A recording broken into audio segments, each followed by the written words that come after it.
Not after dark. Get the fuck out. Matt, it's funny that you brought up Pulisic in that group. So just like with our man of the match polls, I run a poll about once a week on social media, and that was actually our poll for this week was your preferred right back with Reece James out. Pulisic got one vote. And people argued that he shouldn't be in there, and the only reason why he was in there is because you're American, Collins. Yes, I got toasted for being American. Hey, he's American. He has to put Pulisic in everything or something like that. It was great. What a homer. My favorite tweet, let me see if I can pull it up here. Alternate poll. What would you like for tea? A, fish and chips. B, chicken and chips. C, pizza. D, Pulisic. They include him in everything. I do like that. That's pretty great. good. On After Dark, baby. Don't do it. Siemi baki yoko. Oh, yeah. Samina mina. Edward Mende. Samina mina Sam Sedate. He comes from Senegal.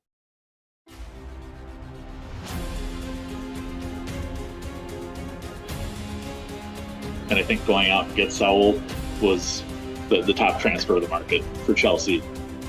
Chesney could have been in the shower smoking a cigarette like he was at Arsenal, and we still would not have scored.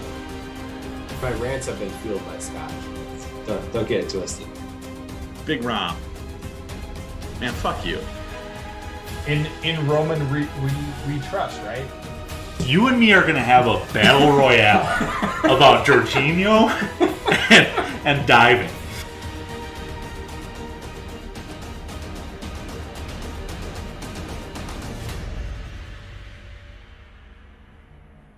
The flag stays down. Real quick, just a conversational topic. Collins, we talked about this when we were watching the Packer game. We talked about how Cucurella and Chilwell would work on the pitch at the same time. Mm-hmm. Did that really work? No, it didn't. And I think it's because A, the opponent, and B, I think they needed to be swapped. Cucurella isn't he's too small to be a center back. He just isn't. He's a small guy. And so any ball coming in over the top, he just did not seem to know what was going on. So I would have swapped the two. It would have been shitty not having Chills attack through that left side, but we don't really get much through our left anyways. So yeah, I think you can play them both, but I would have either swapped them or played one at each fullback. That's what I wanted. I wanted Chills to start as a left back and then Cucurella to start as right back. And see, I have an issue with that because they're both left-footed, and that makes things extremely tough. Again, we don't bomb down the left like we used to, right? That was definitely Tuchel ball, like Reece, Chilwell, Cucurella, whoever bombing down the sides. Even Alonso, I'll give him a quick shout out. But just bombing down that side, like everything runs through the right side of our team. Whether it's Reece or Dave, because we saw Dave go to town last week. Like, he had free reign to do whatever he wanted, and he was putting in absolutely tremendous service into the box. Like, everything runs through our right. So I just don't see a viable way that they're both on the pitch at the same time. I think it's definitely going to be, all right, you're playing this game, you're going to come in as a sub. Okay, if you were the sub, you're starting, and then somebody else, and then the other is going to come in as a sub for you, and you just keep rotating that way. I find a very rare occurrence where they're both on the pitch and it actually works. Granted, I do know that when Chills came in for that one game, it had that audacious goal, just pure disrespect. Yeah, it worked, but he came on as a sub and, he did what he needed to do. It wasn't like they were starting together. So I think starting versus having them both on with one being a sub, I think that's a completely different scenario. The only thing I disagree with is the fact that I don't think we played down the flanks anywhere near as much as we did back with Tuchel ball. I think we play much more through the middle than we do just straight down flanks. And so with that, I think it can work a little bit more because it's not just, I don't think you can replace Reece James 1-for-1. I said that before. It's just like, I don't think you bring someone in to do what Reece was doing. And so if Cucurella doesn't go as far up as Reece normally would have, and you still kind of work through the middle like we have been, I think it works out just fine. Seems like people are moving a lot more around the ball. Balls are getting played into people's feet in the middle of the pitch, and people are running around it. And we're not bombing down the side and getting crosses in. That doesn't seem to be the way we attack anymore. And I'm not so much worried about the off-footedness going down that side, partly because, Parker, what you said, we don't necessarily bomb down the flanks like we used to, but we've had in the past right-footed left backs. So I don't understand why you couldn't for the next how many matches play a left-footed right back. I don't know. It like the whole footedness thing only seems to be an issue. Like it seems to be one of those things where it's like one of those unwritten rules of the game, like where you can't have a lefty catcher in baseball, or a 7-footer can't play point guard in the NBA. But then Giannis comes in and breaks that. And I'm not saying Cucurella or Ben Chilwell is Giannis, like no one's Giannis, but I honestly think footedness isn't as big of a deal if you're not bombing down the flanks every single attack. Like defensively, I don't think we lose anything by having them both on the pitch on either side. Yeah, and I guess the way that I'm looking at it is they are predominantly left-footed, right? So you want them in that left back spot. They have more control. They feel more comfortable. And Collins, you talk about this all the time. Playing people out of position. I think this would be a scenario. Granted, it's more out of necessity than anything. But playing people out of position, like I would be shocked to see the last time that either Chills or Cucurella played right back. I would be shocked to see it. So, and when we talk about trying to shore up our defense, that's something I'm not willing to compromise on when we look at Fofana being out, Reece being out. Like, Dave's going to be Dave. Like, he'll be tolerable. No issues there. RLC is a good option. Depending on the formation, we've definitely tried Christian at that like right wing back. I'm not saying he's going to be our top-notch defender, but in the right formation with enough people behind him, it could be viable, even just as a sub, just to give people some breaks. But I just don't like the idea of having a lefty, a predominant left-footed player at the right back spot. Here's a solution that I'm already sick of, and I think the player is too, and that's Raheem Sterling playing a wing/wing back role. He has gone missing, I would say, over the last like 4 matches. And a couple of those, he's had to play that hybrid wing back role at some point. And he just gets lost in the match. I don't like it. And I understand Potter's trying to figure out what his best 11 is and his best formations and all that. But can we be done with that experiment already? Yes, please. Yep. I don't need to see any more of that. I don't think it works. And I don't think it's Raz's fault. Like, I think he's still trying. I think he's still, working through it. I don't think he's like given up on it, but him as a wing back defender is not going to work.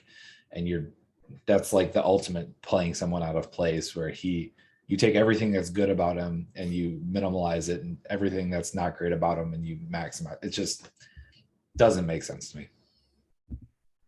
It's the equivalent of putting Rom in defense. That's the way I look at it. Shout out to Aiden. Yeah. It's the equivalent of putting Rom in defense. Like, it's just not going to work. I don't like it. Raz needs to be going forward, not tracking back. I understand if you're hunting a ball down, like whatever, if somebody takes the ball off you or you think you got fouled and trying to backtrack and get the ball back, I get that. That's fine. Not as his actual position where he has to fully invest in also defending. That's not what he's there to do. Can we talk about Rom just for a minute, by the way? Of course. Because there's been all kinds of speculation this week. There's reports out of Italy that they're going to terminate that loan in January. There's Fabrizio Romano saying he's not going to. There's reports that Graham Potter is at least interested in working with him and seeing if he can get something out of him. Rom redemption tour? Yay, nay? Yeah. I say yes for one reason. I guess a couple of small reasons. One, we don't have very many strikers on our roster. So if it can be like him and Aubameyang with Broya coming up too, I think it can work, especially when match congestion hits. And I think Rom can be in a right place, right time to slot home goals when we're playing like the way we are playing right now. I tried in my mind to look at the positions Aubameyang was getting in, and I saw Rom get into a lot of those same positions. Rom was less clinical, and I've been more critical about that because he deserved it.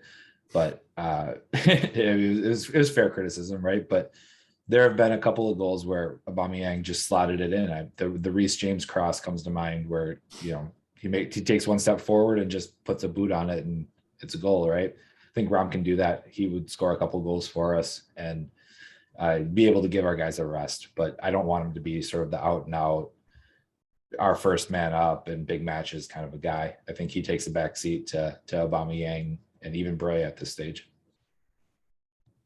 I don't want him back strictly because of the last person that you said. I want Armando to play. Yeah. And if you bring in another striker, what does that do for the confidence of somebody who just signed a brand new deal? Like, hey, we're investing in you. I believe it was a 5-year deal that we signed him on. Like what does that do? Like mentally?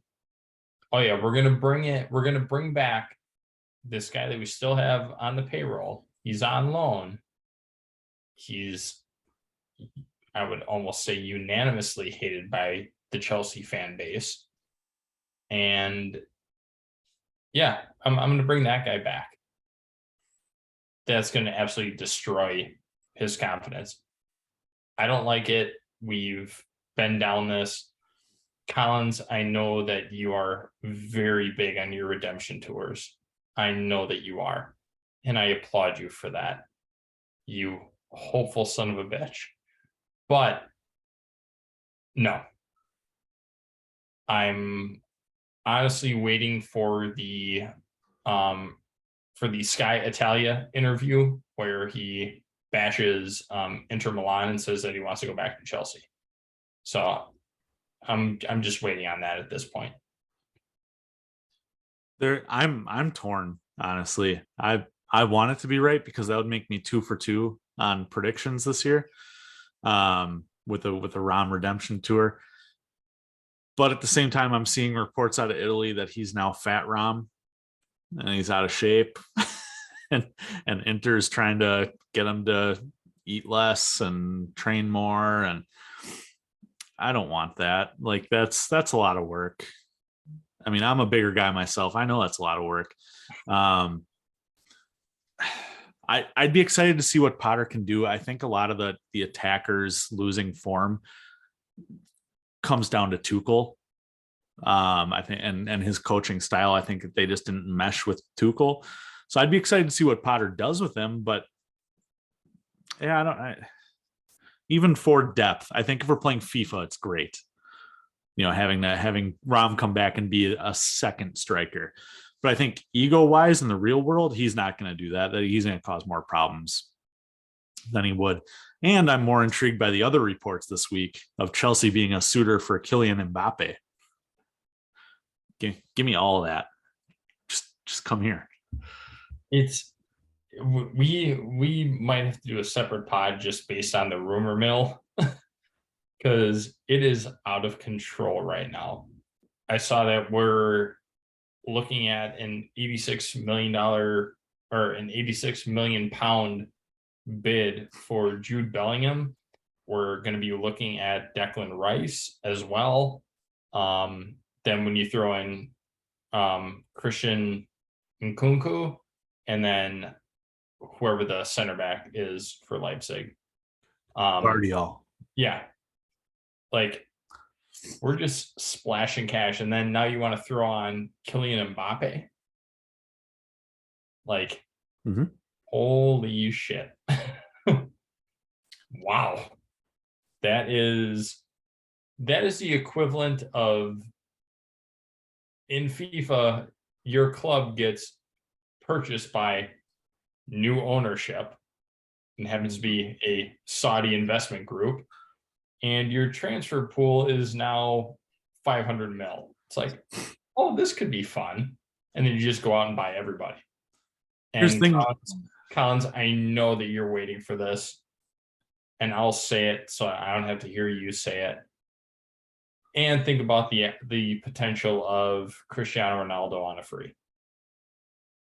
Yeah, all of it. My favorite GIF is Kylo Ren. More.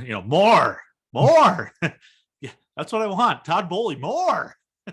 No, but I mean, if we're going to be selling Pulisic, if we're going to be selling, if you can get any money for N'Golo Kante, you're at least going to have him coming off the books. I'm not worried about like financial fair play or anything. I think honestly we can get this all in the budget, just getting people off the books and selling surplus. I don't because like Mbappe's contract alone is going to be just outrageous. I mean, did you read what Haaland is making at City? Oh yeah, like it's almost $1 million a week. It's like 49 million pounds a year, something like that, which is just astronomical. So like his transfer fee wasn't super high, but they're paying that boy, and so that's on the books too for money out the door. But obviously seems to be working out for him. But Mbappe is the type of dude though that's going to get a contract that probably looks and feels similar to that, right? But I mean, you talked about our left side, Collins, and you know how to instantly shot in the arm to the left side is sign Kylian Mbappe, right? I think that one, I mean, that's a pipe dream. I don't think it happens. Those types of signings seem to never happen for Chelsea. That high of a caliber, that type of dude just doesn't seem to work. But I think we saw last summer that Todd Bowley wants a star on this team. I mean, that was one of the issues that he fired Tuchel over, is that Tuchel wouldn't sign off on him getting Ronaldo. Can you imagine if Todd Bowley got a seat at the table with Kylian Mbappe? Oh, they'd have a great meal. Some escargot, some baguettes.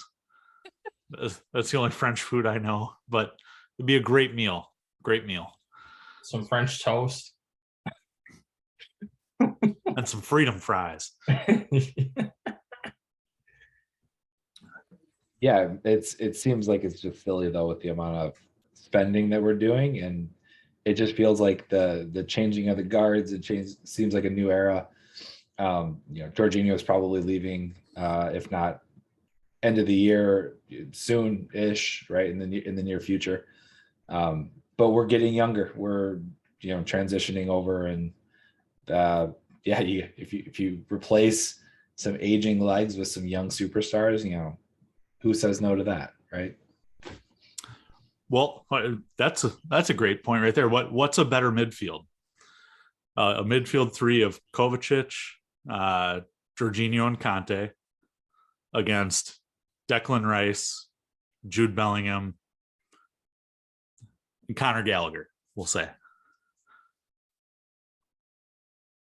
I'll take the three that we currently have.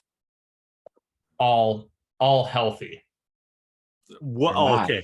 Well, that is a hell of a qualifier right there. I'm just saying, all healthy. Yeah, I'll take the three that we have. Because they're proven. We've talked about this. We've harped about this. Jude Bellingham is playing for Dortmund. Dortmund usually has pretty solid players. Again, Jude is touted as one of the best young midfielders in the world. That's great. The only problem is we have to compete with every other big name to try and sign him. And it looks like Dortmund is looking in the £100 million range, I think, for him. And we're putting in something around 86.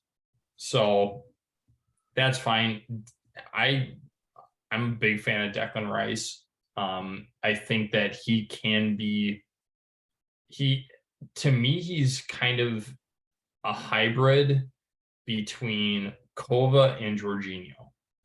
He is somebody that can distribute and control the game from the back. He's also a guy that can go forward, attack, make runs, kind of like what we see Kova do from time to time.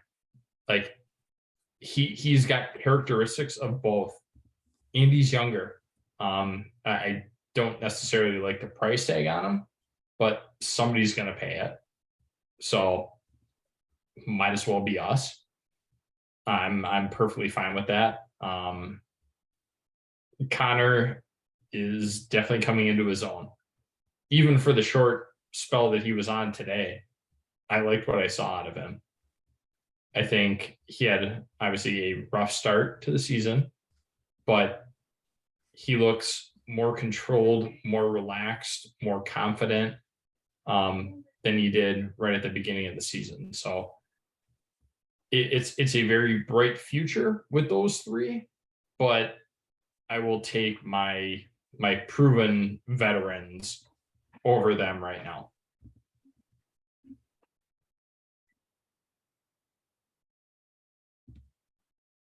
Yeah, I don't have much to say on it, but our boys are getting old, so you hate to say it and you hate to see it happen, but it sucks that we don't get anywhere near what we got from Conte that we used to. We don't see him enough out there anymore. We all know what he can do when he is perfectly healthy, but it's just few and far between, which is a big disappointment. And I think you go youth over experience, just given the changing of the tides. Yeah, I think if you sign those two, that is your midfield for the next 7 years, easily. I mean, Bellingham's been capped 17 times for England, and he's 19 years old. Declan Rice is a staple. He's got Premier League experience. Conor Gallagher, by the time we get these guys in, is going to have 2 full Premier League seasons under his belt. And I'm taking away Matt's huge qualifier of everyone healthy. You're not going to have N'Golo Kante healthy for probably more than half a season going forward. Kovacic is also injury prone. He's probably a good 2/3 of a season that you'll see him. And Jorginho is Jorginho. I think that Declan Rice, like you said, would be a great replacement for him. So I'm taking that new midfield over the old midfield. I the think guard. I think that we left out Billy G as well, who's going to be coming over on a free in January. He's just going to terminate his contract with Brighton and come on back over. So, How much money would we lose on Billy Gilmore, do you think, if we went back and bought him? $5 million, maybe. I don't Is know, he man. playing? Is he playing right now? Like for them? Yeah, The price tag you see on young internationals like Billy Gilmore is for Scotland is like everybody's paying like 50 mil for him. I am shocked that we sold him for what we did. Like it must have been Tuchel saying no, like fuck this kid, get him out at any cost. secret Asian Billy Gilmore. I guarantee we would have to pay 50 million to get Billy Gilmore back. No, I could because we sold him for what, 7? Yeah. Yeah, I think I could see something in the ballpark of 10 to 15, but that's about it. Which, if we're going out and spending all this money on, or trying to spend all this money on all these other superstars, that's chump change at this point. He played 2 minutes. What? For Brighton? But that's what who scored's got him at. 2 minutes. That doesn't surprise me. New manager trying to figure out the league. He's played longer than that. I saw him in a game where he was like legitimately playing. I just clicked on Brighton and went down to him. So I mean, I don't know what this is pulling. Premier League. Transfer Market has him in 2 matches for a total of 2 minutes. Interesting. Yeah. Appearances, 0 starts, 2 subs, 2 minutes. Bring him back. And that's what I was curious. Like, is he playing? Like, is he featuring? Because if he's contributing, right, then the fee goes way up. But if he's warming a spot, then maybe not. Levi Colwill isn't even playing for that team. He's been riding the bench, and everybody's talking about you need to, fuck Koulibaly, like Levi Colwill will fit right in. Dude can't even get minutes at Brighton. Yeah, dude has 12 minutes for Brighton, so slightly more. Putting in shifts.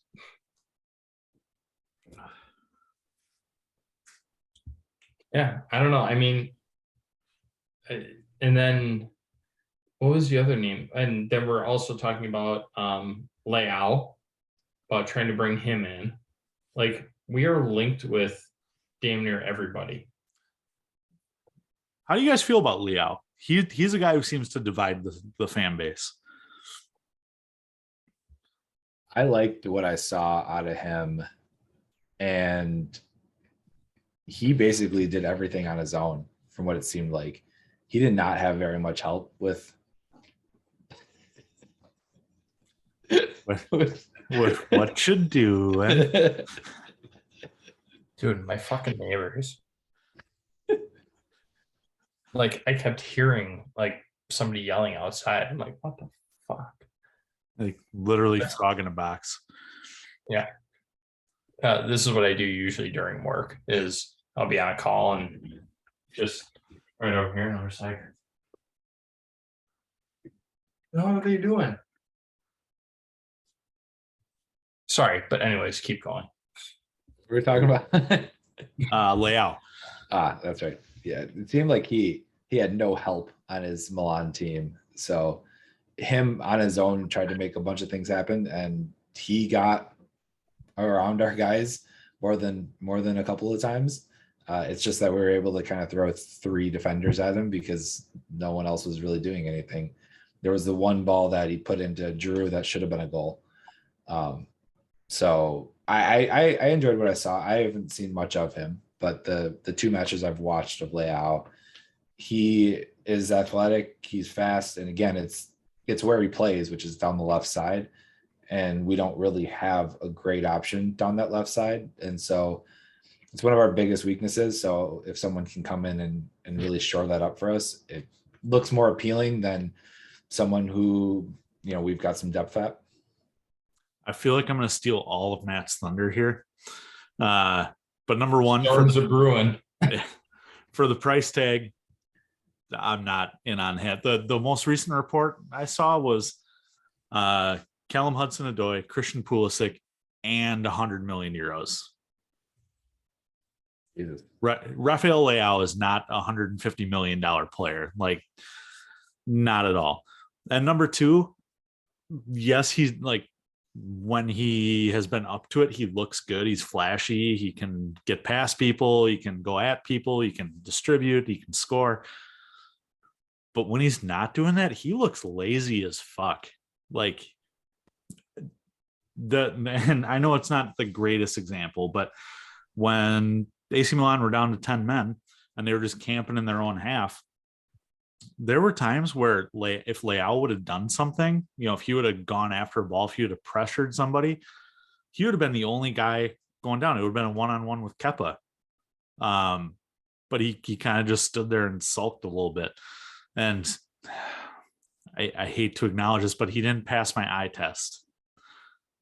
And it's a small sample size, but yeah, I mean, if we're not going to do anything on the left side anyways, why spend 100 million and give away two players who can also do nothing on the left side? He is Serie A's version of Adama Traore. That's the only way that I can really look at it. He does a lot. Like, he's very creative. You could another example who plays the same position might be Wilfried Zaha. He's the name, he's the guy, but when push comes to shove, doesn't necessarily produce a whole hell of a lot. And that's just kind of the way that I think of Leao. Was I impressed when I watched both matches, or half of one of the matches? Yes, I was. He looked dangerous. I watched when he took Reece to school and just blew past him without even blinking an eye. Like, that's tough to do. We're talking about one of the best right backs in the world. That is very tough to do. And he did it with ease. So, like, I love that aspect about him. I love his pace. I just think that he's going to be one of those people, just like a Zaha or Adama Traore. Only when they get an opportunity to maybe do something, then they try. And then when they do get that chance, it doesn't really end up being much. I was watching Wolves yesterday or last weekend. But I was watching it was last weekend when we played against Wolves. He didn't really do much. Like, for how big he is, how strong he is, how fast he is, he doesn't use it, like, ever. And it's disappointing. But I feel like he's a very similar type player. A lot of hype and not a lot of go. So I was just looking up his stats because I was curious, and it seems like his Serie A form is a lot different than his Champions League form. Serie A, 9 appearances, 4 goals, 4 assists, 3 man of the match winners, and an average rating of 7.3. Champions League, 4 appearances, 0 goals, 2 assists, and an average rating of 6.8. So a pretty big step down in form, which, you played Chelsea twice. So 2 of those were Chelsea. We blanked them. And so, but you're also playing Salzburg and Zagreb. So not the best of competition, and, it's still not scoring. And you might get into some attitude where you only plays when he's happy, or only plays when he kind of wants to. Yeah, and that's kind of the way that I look at it. Like Zaha, Traore, like Traore tries, he has like 2 good runs a match. That's about it. He has 2 full-blown like sprinting runs per match. And it's like, nope, I hit my quota. I'm good. I just don't know. And Zaha just cries all the time. So I don't like that. Zaha's only got 1 match this year under a 6.75. He's already got 4 goals.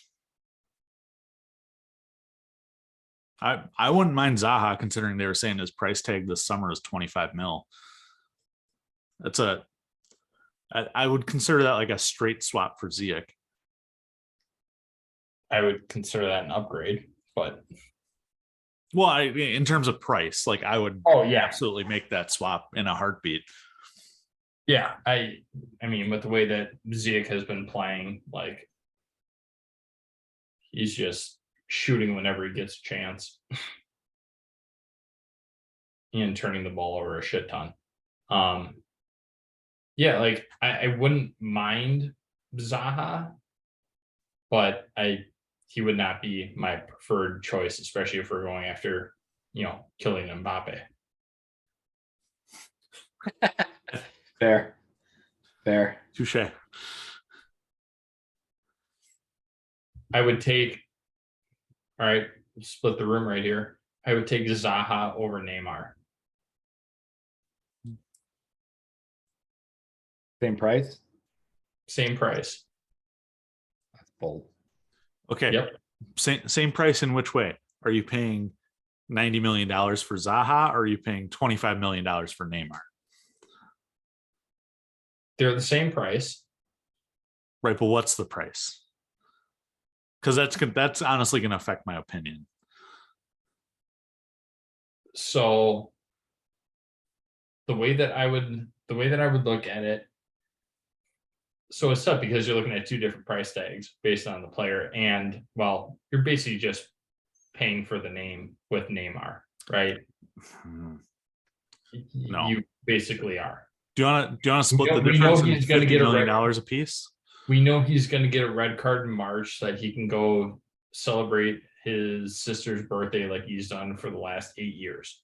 We know that. I think it's very easy for him to check out, and it's less easy for Zaha. So if we're talking 90 mil, I would take Zaha over Neymar.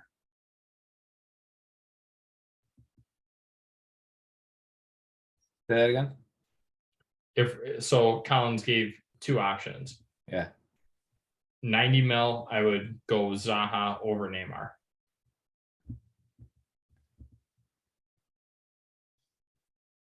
Well, not me.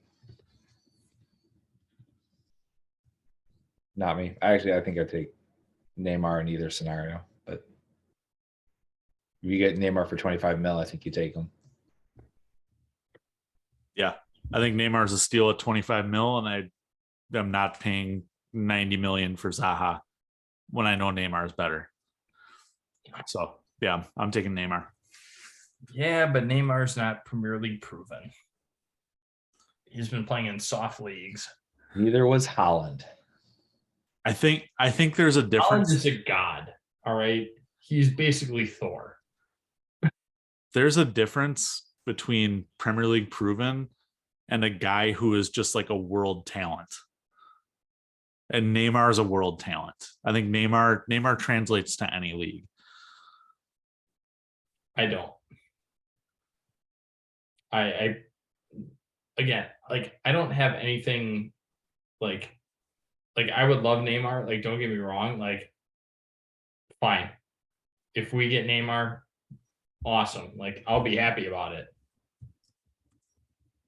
However, I would much rather spend the money on somebody who has been in the Premier League a lot longer, knows the game, knows the physicality, and can be able to work with that, and somebody who does not have a ton of issues either with management or off the pitch. Like for me, Neymar, yes, he's very good.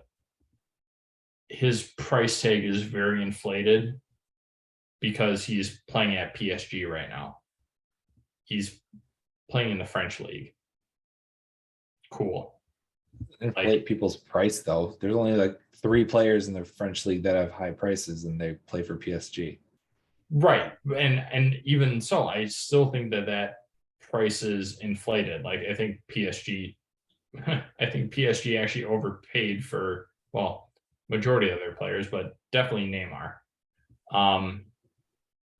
Like he was good with Barcelona, but he also had Messi and Suarez who could take on a lot of that heavy lifting. Neymar is never like the guy. As much as he wants to be, he is not the guy. He's always second to somebody.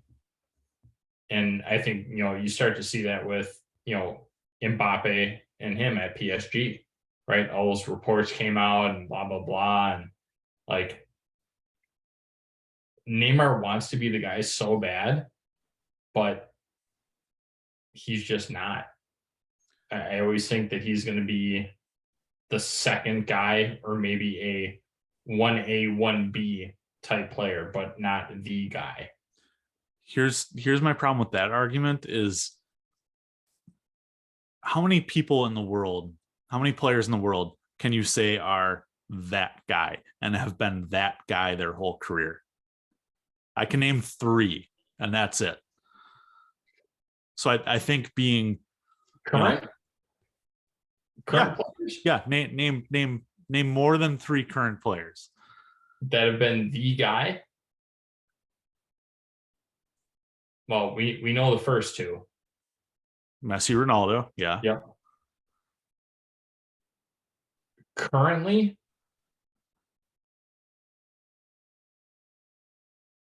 I would say Haaland. Yeah, that's the 3rd. But if you're looking at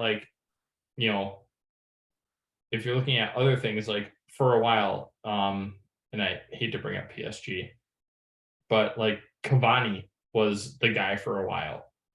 For a while, he was the guy, but he also had Di Maria and and stuff like that. Like exactly. He wasn't the guy.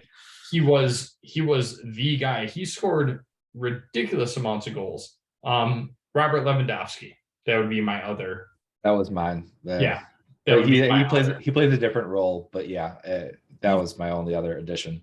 I think you can make the argument that Lewandowski was a part of a collection of guys, though.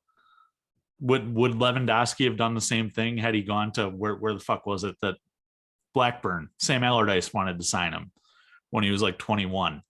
Do you think Lewandowski would have been I think he going scored a lot. But I think going to Dortmund and going to Bayern and being in a collection of good players made him what he is. I don't think that that's a detriment. I don't think being a part of a group of guys makes you a terrible transfer target, because being the one for your whole career, that then we're talking about Maradona, we're talking about Pele, we're talking about Ronaldo, we're talking about Messi. Those are like the once in a generation players. And I don't think Neymar is that, but I think Neymar is a world player. It's actually like to further the point, I'll put this against you, Collins. To further the point is why I don't want Ronaldo on my team, because I don't want everything to go through one guy, which is what he does on teams. I want more of a team player. I want more of a collective, collaborative, talent.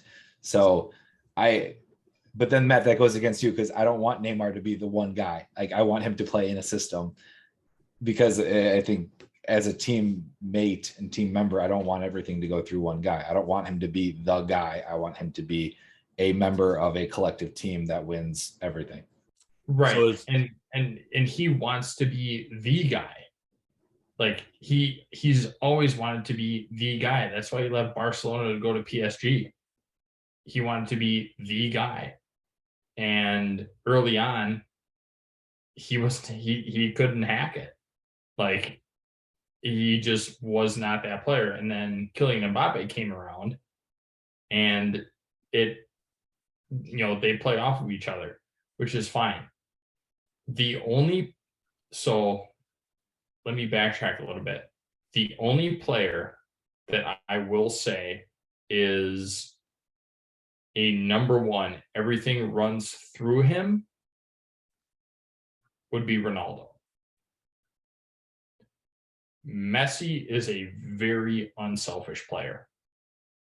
Very much so. And if Collins, you're saying, well, they had so-and-so, they had so-and-so. Messi was at Barcelona.